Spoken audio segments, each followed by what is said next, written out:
देखिए मेरा डर इतना बैठ गया था, लाइक मैं काफी हार्ट ब्रेक हो फीलिंग है आपकी, वो अपने आप फेड होते जाएगी। Hi guys, welcome back to our channel. I am Raina. I am Renuka. तो आपका फिर से स्वागत है हमारे अनफिल्टर्ड एपिसोड 2 में, जिसमें कि हम अपनी लाइफ एक्सपीरियंस शेयर करते हैं। तो आज हम शेयर करने वाले हैं कि हमने अपना फर्स्ट फोबिया, फियर या डर कैसे डेवलप किया और उसे हमने कैसे ओवरकम किया। और इस सीरीज का फर्स्ट एपिसोड आपको यहाँ पर मिल जाएगा। अगर आपने नहीं देखा है तो please do check it out. Okay, आगे बढ़ने से पहले रेड कलर का सब्सक्राइब का बटन दबा दीजिए और सारी नोटिफिकेशन ऑन कर लेना। स्टार्टिंग मैं करती हूँ। अभी मैं आपको एक इंसिडेंट बताने वाली हूँ, जिस इंसिडेंट के बाद मेरे दिल में इतना तगड़ा डर बैठ गया था। तो ये बात है, जब मैं 10th में होंगी, शाम का टाइम था, 5 बजे का। रीनू, मैं, मम्मी सब्जी लेने निकले हुए थे, जैसे कि आप लोग भी निकलते होंगे शाम की सब्जी लेने। तो वैसे ही नॉर्मली हम तीनों नहीं जाते थे, आज पता नहीं क्या हुआ था, तीनों गए थे साथ लेने सब्जी। तो मार्केट लगी हुई थी, पूरी चहल पहल होती है मार्केट में। तो वहीं से चलते चलते मेरा मन किया चाउमीन खाने का, तो हमने एक शॉप पे रुके, हमने चाउमीन ली थी। तो वो गर्मियों का टाइम था, उस दिन मैंने जीन्स पहनी थी, शर्ट पहनी थी और एक शूज पहने थे। उस टाइम नए शूज चले थे, आपको एंकल लेंथ जो होते थे, हाँ, रेड एंड व्हाइट चेक में। तो मुझे काफी पसंद था, मैं ज्यादातर वही पहनती थी। तो मेरे हाथ में चाउमीन थी, हम लेके जा रहे थे, मम्मी आगे थी, रीनू और मैं साथ चल रहे थे।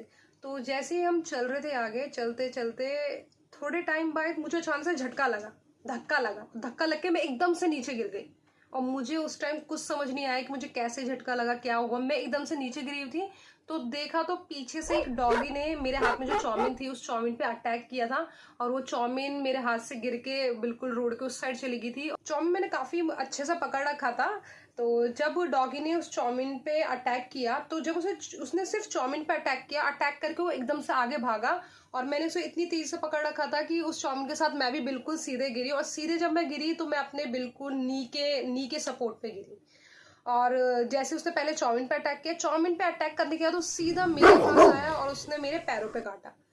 तो जो ये पूरा इंसिडेंट हुआ, मुझे कुछ समझ नहीं आया। जैसे ही मैं गिरी, उसने कुत्ते ने काटा एकदम से। फिर एक साइड में कुछ लोग थे, उन्होंने आके उसको भगाया।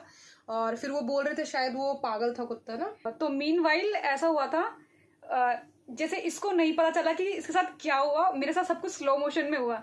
मुझे दिख रहा है एक डॉगी छोटी के पैरों को पकड़ के काट रहा है और मैं देख के स्माइल कर रही थी। मुझे वो नहीं याद है, मैं स्माइल ही कर रही थी। राइट, मैं गिरी और मैं बहुत तेज गिरी थी, मेरे से उठा भी नहीं जा रहा था। हाँ। मम्मी ने और एक अंकल ने मुझे उठा के साइड में किया था। और मैंने रीनू की तरफ देखा, ये हंस रही थी मेरी तरफ। मैं बच्ची थी, मुझे पता नहीं मुझे फनी लगा या क्या लगा, मुझे याद मुझे नहीं। इतना दर्द हो रहा पैरों में और ये हंस रही थी। देन मैं बिल्कुल नहीं चल पाई थी।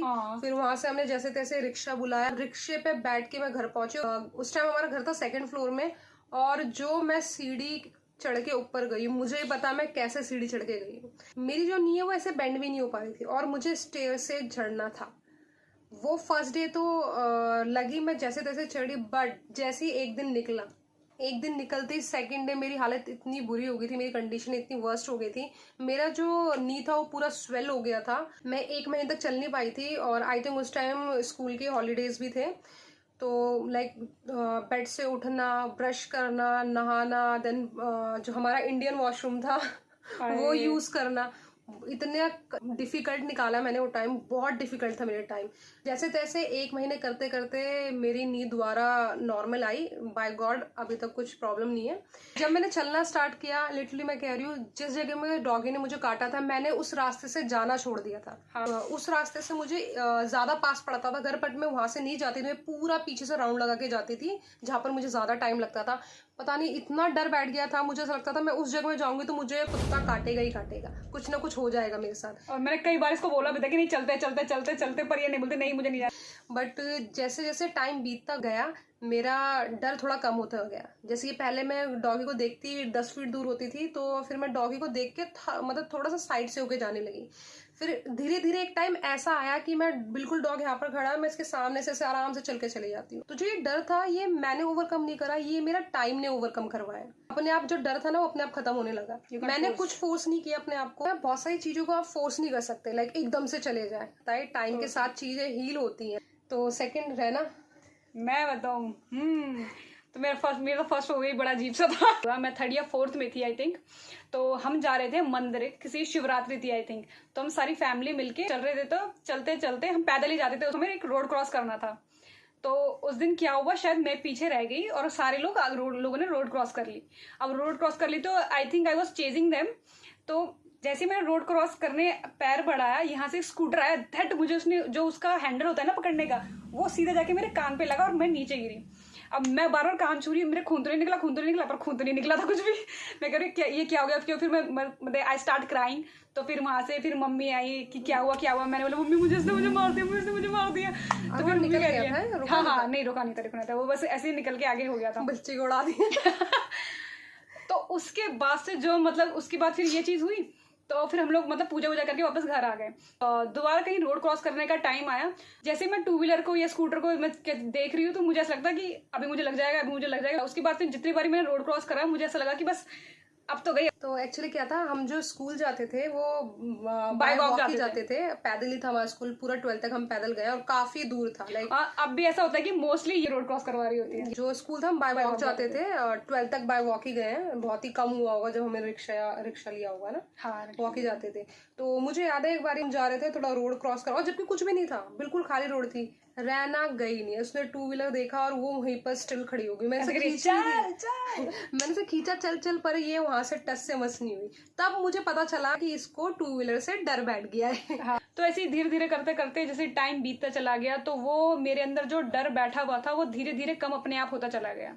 बहुत सारी चीजें ऐसी होती है जिससे हमें डर बैठ जाता है, डर लगता है, और वो टाइम के साथ हील हो जाती है और हमें पता भी नहीं चलता। मैं एक और इंसिडेंट बताती हूँ। जैसे मुझे हॉरर मूवी देखना बहुत पसंद है। जब मैं ओह माय गॉड, ये एक हॉरर मूवी देख लेगी और 1-2 हफ्ते तक हमें डराएगी, खुद डरेगी, वॉशरूम तक जाती नहीं है, बोले रीनू आ जा वाला हाल है इसका। तो मेरे साथ यही होता है जब मैं हॉरर मूवी देखती हूँ। लाइक मैंने कॉन्जरिंग देखी थी, इंसीडियस देखी थी, तो मैं काफी महीने तक डरी थी क्योंकि बहुत ज्यादा डरावनी थी। बचपन में तो वीराना देखते थे हम, यार बचपन की सबसे डरावनी मूवी। हमें बताओ आपने सबसे फर्स्ट मूवी हॉरर मूवी कौन सी देखी थी? पर जब मैंने इंसीडियस कॉन्जरिंग देखी, मेरा डर इतना बैठ गया था। लाइक मैं काफी लो हॉरर की बात करिए और गाइस कैमरा हिल गया। हॉरर मूवी के टाइम ऐसे क्यों बोल रही है? पर डर क्यों रही है? तेरी बड़ी बहन है तेरे साथ। लगता है टाइम दो, थोड़ा करेज मिलेगा, बट करना जरूर है। लाइक मैं वापस आती हूँ, थोड़ी देर बैठती हूँ, समझाती हूँ, फिर चली जाती हूँ, या फिर मैं दूसरा अल्टरनेटिव ढूंढ लेती हूँ, फोन लेके चली जाती हूँ कि मेरा जो मेरा माइंड है वो डाइवर्ट हो। तो ऐसा आप रियल लाइफ में भी इसे अप्लाई कर सकते हैं। हार्ट ब्रेक हो फ्रॉम योर पार्टनर या फिर योर फैमिली और फ्रेंड, लाइक कोई धोखा हुआ हो, तो उस चीजों के लिए भी हमें काफी टाइम लगता है। वो एकदम से नहीं जाती कि नहीं आज तो धोखा मिला, कल खुले घूम रहे हैं, हमको किसी भी साथ घूम रहे हैं, ऐसे नहीं। डर कितना ही बड़ा हो, उसको आपको ओवरकम करना पड़ेगा। Have to face that fear, to just let it go that feeling. तो आपको अपने आप को फ्री करना है। और हाँ, लंबे टाइम तक अपने आप को बाउंड भी नहीं करना होता। बहुत बार क्या होता है, लोग अपने आप को बाउंड कर लेते, अब ये चीज होगी, अब हम ये बिल्कुल नहीं करेंगे, तो बाउंड भी नहीं करना। एक टाइम के बाद आपको खुलना पड़ेगा। जब तक फेस नहीं करोगे को ऐसे पता चलेगा कि उस चीज से बाहर निकल रहे हो। क्योंकि धीरे धीरे टाइम के साथ मेमोरी फेड होगी, आपका थोड़ा फीलिंग फेड होगा, तो आप दोबारा थोड़ा स्टेबल होंगे। इससे क्या हो जाएगा, आपको एक्सपीरियंस मिल जाएगा कि हाँ ये चीज हुई थी, आप सेंस कर लेंगे, तो वो शायद दोबारा ना हो पाए। बट इन सब चक्कर में आपको अपने डर को हावी नहीं होने देना है। So we will back with our third episode. Hope you guys enjoy it.